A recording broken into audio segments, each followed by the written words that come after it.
Hi friends, എല്ലാവർക്കും online ക്ലാസ്സിലേക്ക് സ്വാഗതം. ഇന്ന് നമ്മൾ ഡിസ്കസ് ചെയ്യുന്നത് 5ാം ക്ലാസ്സിലെ ഹിന്ദി ആനുവൽ എക്സാം ആൻസർ കീയാണ്.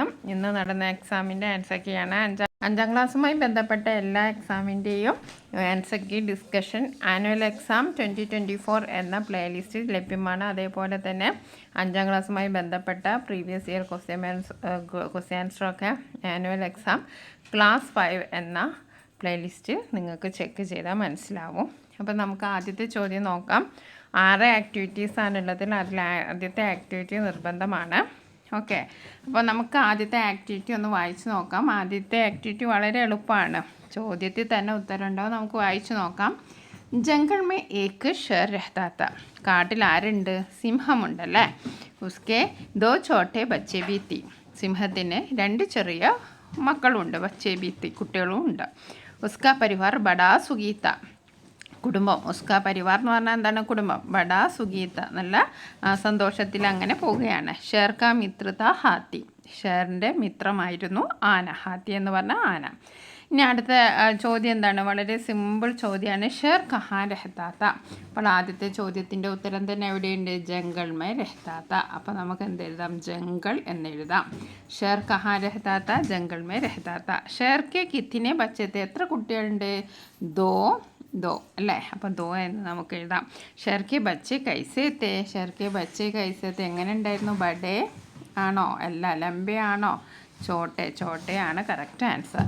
ഇനി അടുത്തത് സഹി പ്രസ്താവ് ചുൻകർ ലിഖേ. ശരിയായ പ്രസ്താവന എഴുതാനാണ്. ഷേർക്ക പരിവാർ ദുഃഖീത്ത. ഷേറിൻ്റെ കുടുംബം ഭയങ്കര ദുഃഖത്തിലായിരുന്നു. ഷേർക്ക പരിവാർ ഗരീബ് എന്ന് പറഞ്ഞാൽ ദരിദ്രർ, പാവപ്പെട്ടവരായിരുന്നു. ഷേർക്ക പരിവാർ സുഖീത്ത, അവർ നല്ല സന്തോഷത്തിലായിരുന്നു. അതാണ് കറക്റ്റ് ആൻസർ. ഇനി അടുത്തത് ഷേർക്ക മിത്ര കോൻത. ഷേറിൻ്റെ മിത്രമായിരുന്നു. ആരായിരുന്നു? ആരായിരുന്നു? 4 ഓപ്ഷൻ തന്നിട്ടുണ്ട്. ലോംഡി, ഹിരൺ, ഹാത്തി, ബാലു. അപ്പോൾ നമുക്കറിയാം ഹാത്തിയാണ്. നമ്മൾ വായിച്ചതാണ്. അപ്പോൾ ആദ്യത്തെ ആക്ടിവിറ്റി സൂപ്പറായിരുന്നു. ഇനി അടുത്ത നോക്കാം. ഗണ്ട് പടേ ഓരോ പ്രശ്നമൊക്കെ ഉത്തരം. ഒരു ഭാഗം തന്നിട്ടുണ്ട്. നമുക്ക് അത് വായിച്ചിട്ട് ഉത്തരം എഴുതാനാണ്. मशीनों में शक्कर खाकर बेचारी बूंद की लाचारी एक बोतल के भीतर, अब वह दुकान के बाहर. ഓക്കെ, ബൂന്ത് അബ് കിസ്കെ ഭീത്തർ ഹെ. ബൂന്ത് എവിടെയാണുള്ളത്? ബൂന്ത് കിസ്കെ ഊപ്പർ ഹെ, ഇവിടെ തന്നെ ഉണ്ടല്ലേ. ഏക്ക് ബോത്തൽ കെ ഭീത്തർ അല്ലേ. അപ്പം നമുക്കിവിടെ എഴുതാം. ബോത്തൽ എവിടെയാണ്? ബോത്തൽ ഇവിടെ ഫസ്റ്റ് ആൻസർ എന്താണ്? ബോത്തൽ. ഓക്കെ, ഇനി അടുത്തത് എന്താണ്? ജൽ കെ ജീവൻ ഹാഷേ പർ ഏക്ക് പോസ്റ്റർ തയ്യാറാക്കുക. നമ്മൾ ഒരുപാട് പോസ്റ്റർ ജലവുമായി ബന്ധപ്പെട്ടിട്ട് നമ്മൾ ചെയ്തിട്ടുണ്ട്. അപ്പോൾ നമ്മളൊരു കോളൊക്കെ വരയ്ക്കുക. എന്നിട്ട് ജൽ ജീവൻ ഹെ എന്ന് നമുക്ക് മെസ്സേജ് ഇവിടെ ഇങ്ങനെ എഴുതാം. ജൽ ജീവൻ ഹെ. എന്നിട്ട് ഒരു പൈപ്പിൻ്റെ ചിത്രമൊക്കെ നമുക്ക് ഇങ്ങനെ വരയ്ക്കാം അല്ലേ. പിന്നെ ജലത്തുള്ളികൾ ഇങ്ങനെ നിൽക്കുന്ന പോലെയൊക്കെ നിങ്ങൾക്ക് വരയ്ക്കാം. അടിപൊളിയായിട്ട് വരയ്ക്കുക അല്ലേ. പിന്നെ ജൽ ഹി ജീവൻ ഹേ എന്നൊക്കെ നമുക്ക് ഒരു മെസ്സേജും നമുക്ക് എഴുതാം.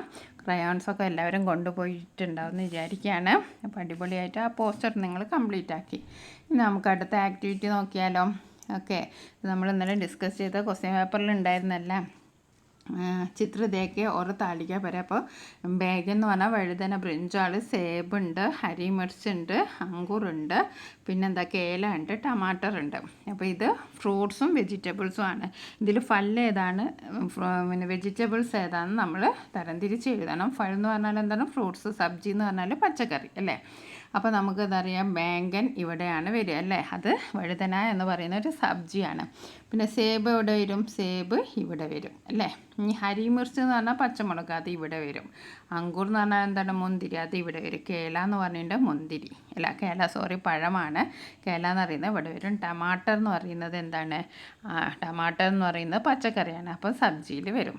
ഓക്കെ, അപ്പോൾ ടമാറ്റർ എന്താണ്? സബ്ജി. പിന്നെന്താണ്? ഹരി മിർച്ച് സബ്ജി. പിന്നെ ബാഗൻ വഴുതന സബ്ജി. ഓക്കെ, ഇനി സേബ് എന്ന് പറയുന്നത് ഇവിടെ വരും. അങ്കുർ ഇവിടെ വരും. കേല ഇവിടെ വരും. ഓക്കെ, സെറ്റല്ലേ. ഇനി നമുക്ക് അടുത്ത ക്വസ്റ്റ്യൻ നോക്കാം. എളുപ്പമുള്ള ക്വസ്റ്റ്യനാണ്. ആക്ടിവിറ്റി 4 എന്താണ്? ഒരു ചിത്രമൊക്കെ കാണുന്നുണ്ടല്ലേ. വിനു ദോസ്തക്കെ. അപ്പോൾ നമ്മൾ ഈ ചിത്രക്കെ സ്ഥാൻ പർ ശബ്ദ ജോഡ്കർ പൂരാ കരേ. അപ്പോൾ ഈ ചിത്രമുണ്ട്. അപ്പോൾ ചിത്രത്തിൻ്റെ സ്ഥലത്തൊക്കെ നമ്മൾ അതിൻ്റെ വേർഡ് എഴുതണം. അപ്പോൾ ഇവിടെ കുറച്ച് കാര്യങ്ങളൊക്കെ തന്നിട്ടുണ്ടല്ലേ. ഇവിടെ താഴെ എന്താ? പയർ എന്ന് പറഞ്ഞാൽ എന്താണ്? കാലല്ലേ. ഗർ എന്ന് പറഞ്ഞാൽ വീട്. പിന്നെ അടുത്ത എന്താ സൈക്കിൾ എന്ന് പറഞ്ഞാൽ സൈക്കിൾ തന്നെ. പിന്നെ അടുത്ത എന്താണ് സടക്ക്. സടക്ക് എന്ന് പറഞ്ഞാൽ റോഡ്. പിന്നെ ചിൽക്ക എന്ന് പറഞ്ഞാൽ എന്താണ് പഴത്തൊലി. ഓക്കെ, അപ്പോൾ ഇനി നമുക്ക് സെറ്റായിട്ട് നമുക്ക് അടിപൊളിയായിട്ട് ഇത് ഫില്ല് ചെയ്യാം. വിലു ദോസ്തക്കെ ഗർ അല്ലേ, ഗർ. അപ്പോൾ ഗർ ഇതിലെവിടെയാണ്? ഗർ ഇതാണ് ഗർ. ജാരഹാത്ത. പിന്നെ ഇവിടെ എന്താണ് റോഡാണല്ലേ, അപ്പോൾ നമുക്ക് എന്ത് ചെയ്താൽ സടക്ക് അല്ലേ, സടക്ക്. ഇത് സടക്ക്. ഓക്കെ, സടക്ക്. സടക്ക് പർ കേലേക്ക. കേലേക്ക ചിൽക്ക. ചിൽക്ക പഴത്തൊലി ഉണ്ടായിരുന്നല്ലേ, ചിൽക്ക എന്നുള്ളത് ഇവിടെ. ഓക്കെ, ചിൽക്കെ പർ സൈക്കിൾ. സൈക്കിൾ ഇത്. ഓക്കെ, സൈക്കിൾ ഫിസൽ ഗയി വിനു നീച്ചെ ഗിര. എന്താണ് പയർ. പയർ എന്ന് പറഞ്ഞാൽ കാല്. പയർ പർ ചോട്ടിലേക്ക്. ഓക്കെ, അടുത്ത ആക്ടിവിറ്റി നോക്കാം. 5ാമത്തെ ആക്ടിവിറ്റി ബാസുരി ഇക്കായിക്ക യഹ് ഹംശ പടേ ഓരോ പ്രശ്നമൊക്കെ ഉത്തർ ലിഖേ. ബാസുരി നദിമേ കിർപടി. ബാസുരി എവിടെ? ആ നദിയിലെത്തി. ബഹത്തി ബഹത്തി വഹ് ഏക്ക് പത്തർ സെ ടക്കറാക്കർ രുക്കയ്യം. അങ്ങനെ പോയി ഒരു കല്ലുമായി കൂട്ടിമുട്ടി അവിടെ നിന്നു. അപ്പോൾ ബാസുരി കിസ്സെ ടക്കറാക്കർ രുക്കയ്യ. ആരുമായിട്ടാണ് കൂട്ടിമുട്ടിയത്? പത്തറാണ്. ഓക്കെ, പത്തർ. അപ്പോൾ നമുക്ക് ഇവിടെ തന്നെ അതിൻ്റെ ആൻസർ ഉണ്ടല്ലേ, പത്തർ എന്ന് നമുക്ക് എഴുതാം. ഓക്കെ, പത്തർ എന്ന് നമ്മൾ എഴുതി. ഓക്കെ, ഇനി അടുത്തത് പത്തർ और ബാസുരി के बीच വാർത്താലാപ് ആകർ. ഇനി പത്തറും ബാസുരിയും തമ്മിലുള്ള സംഭാഷണം എഴുതാനാണ്. ഇനി അടുത്തത് ബാസുരി പറയണം മേ ബഹുത്ത് രോയി. ഞാൻ കുറേ കരഞ്ഞു. അവിടെ എന്തായിരിക്കും പറഞ്ഞിട്ടുണ്ടാകുക? ഓക്കെ, നമുക്ക് നോക്കാം. ഇവിടെ എന്താണ്? മനുക്കെ ഹാത്ത് സെ ചുട്കർ രോവോ മത് മേ നദി സെ കഹു കേസെ ഗിർപട മേ നദി മേ ഗിർപടി. അപ്പോൾ ഇവിടെ വളരെ എളുപ്പമാണ്. ഈ വാർത്താലാപിൻ്റെ കാര്യങ്ങളൊക്കെ ഇവിടെ തന്നിട്ടുണ്ട്. നമ്മൾ കറക്റ്റ് സ്ഥലത്ത് അത് നമ്മൾ ഫിറ്റ് ചെയ്യേ വേണ്ടുള്ളൂ. ഇനി അടുത്തത് ഇവിടെ കവിതയാണ്. May കർത്തി Bakary. മേ എന്ന് പറയുന്നത് ആരാണ്? ബക്കരി. അതേപോലെ തന്നെ ഓക്കെ, ബോ കർത്ത കുത്ത പേ പീലി. അങ്ങനെ ഈ കവിത വായിക്കുക. എന്നിട്ട് കവിതാംശിക്ക് ലിയേക്ക് ശീർഷക് ദേ, ഒരു ശീർഷകം ടൈറ്റിൽ കൊടുക്കാനാണ്. പിന്നെ നല്ല എളുപ്പമാണ്. സഹി മാച്ച് ദ ഫോളോയിങ് ആണ്. ഓക്കെ, അപ്പോൾ നമുക്കറിയാം ബക്കരി എന്താ ചെയ്യുന്നത്? മേ. ബില്ലി എന്താ പറയുക? അപ്പോൾ ഇവിടെ നോക്കൂ, ബക്കരി മേ, ബില്ലി മ്യാവ് മ്യാമോ. മുർഗു എന്താണ്? മുർഗു എന്താ പറയുക? മുർഗു കുക്കുടു കൂന്ന്. അപ്പോൾ അതിവിടെ എഴുതി. അതേപോലെ ഇനി ബന്ദർ എന്താണ്? ബന്ദർ ഇതവിടെ കോ ബന്ദർ. ഓക്കെ, അപ്പോൾ നല്ലൊരു എക്സാം ആയിരുന്നു. Thank you for watching.